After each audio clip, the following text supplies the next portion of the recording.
दोस्तों, आप सभी ने कर्ण का नाम जरूर सुना होगा। आपने ये भी सुना होगा कि वो बहुत बड़े दानवीर थे। एक छोटी सी कहानी आपको सुनाते हैं। एक बार अर्जुन श्री कृष्ण से एक प्रश्न पूछते हैं। कहते हैं कि भगवान, मुझे ये नहीं समझ में आता कि लोग कर्ण को ही सबसे बड़ा दानवीर क्यों मानते हैं, जबकि आप देखते हैं कि मैं भी बहुत दान करता हूँ, लोगों की सेवा करता हूँ, मदद करता हूँ, फिर भी मुझे तो कोई इतना बड़ा दानवीर नहीं मानता। कर्ण को ही क्यों इतना बड़ा दानवीर माना जाता है? यह सुनकर श्री कृष्ण मुस्कुरा देते हैं और अर्जुन से कहते हैं, चलो मेरे साथ। वो अर्जुन को लेकर जाते हैं एक पहाड़ के पास, और भगवान कृष्ण अपने हाथों से जैसे ही उस पहाड़ को टच करते हैं, छूते हैं, वो पहाड़ पूरा का पूरा सोने का हो जाता है। ये देखकर अर्जुन हैरान रह जाते हैं। फिर भगवान कृष्ण कहते हैं कि ये लो, ये पहाड़ तुम्हारा है और तुम्हें इसे लोगों के बीच में बांटना है, दान करना है। श्री कृष्ण के जाने के बाद अर्जुन नगरवासियों में यह घोषणा करवा देता है कि सबको दान दिया जा रहा है, जिसको जिसको दान लेना है वो आ जाए। सभी नगरवासी आ जाते हैं और अर्जुन बांटना शुरू करता है। धीरे धीरे शाम हो जाती है, लेकिन फिर भी वो सोना खत्म नहीं हुआ। अगले दिन फिर अर्जुन शुरू करता है और फिर बांटता है। ऐसे बांटते बांटते 2-3 दिन हो जाता है। उसके नगर के आसपास भी जो नगर थे, वहाँ के भी वासी आने लगे, वहाँ के भी जनता आने लगी।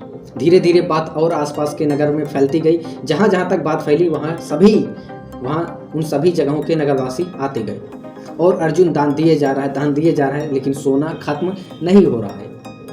ऐसे बांटते बांटते अर्जुन थक गया और भगवान श्री कृष्ण को याद किया। भगवान प्रकट हुए। अर्जुन ने कहा कि भगवान, मैं सोना बांटते बांटते थक गया हूँ, लेकिन ये खत्म ही नहीं हो रहा है। फिर भगवान श्री कृष्ण कर्ण को बुलाते हैं और कर्ण से यही बात कहते हैं कि कर्ण, ये सोने का पहाड़ तुम्हारा है, तुम्हें लोगों को इसको दान में बांटना है। कर्ण कहता है, ठीक है प्रभु, जैसी आपकी आज्ञा।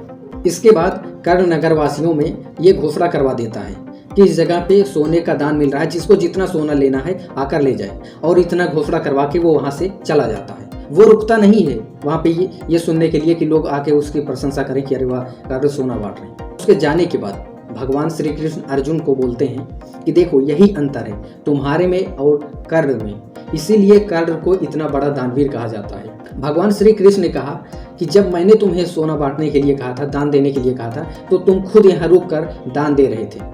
जिसको जितनी जरूरत थी, जिसको ज़्यादा जरूरत थी, उसको ज़्यादा दान दे रहे थे। लेकिन कर्ण ने ऐसा नहीं किया। कर्ण ने कहा कि ये दान में है, जिसको जितना ले जाना है ले जाओ। वो यहाँ पर प्रशंसा सुनने के लिए भी नहीं खड़ा हुआ, जबकि तुम उससे एक मोह से बंध गए थे।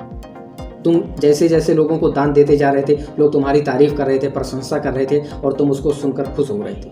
लेकिन कर्ण को इन सब से कोई मतलब नहीं था। उसने दान दिया और चलता बना। उसने ये भी नहीं देखा किसको कितना देना है। उसने ये सोचा कि मैं कौन होता हूँ डिसाइड करने वाला, जिसको जितना ले जाना है ले जाए। आज की इस छोटी सी कहानी में बस इतना ही।